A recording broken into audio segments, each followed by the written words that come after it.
लोग कहते हैं ये बेटियां इतनी अच्छी होती हैं तो ये बहुएं क्यों नहीं होती।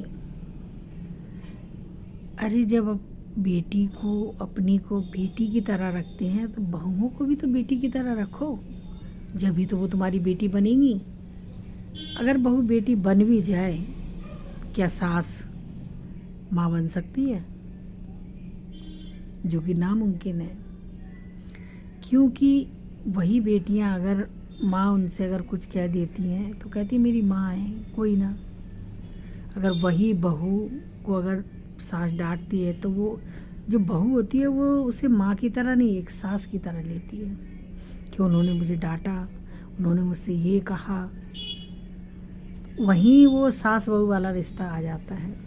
और वहीं दूसरी तरफ अगर माँ डांटती है तो बेटी को बुरा नहीं लगता, मेरी माँ है डांट रही है।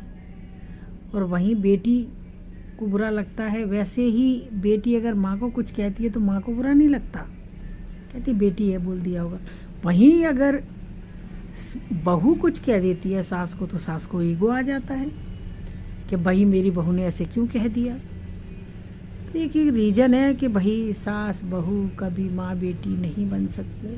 बहुत मुश्किल है भाई कोई बन जाए, नहीं, नामुमकिन है।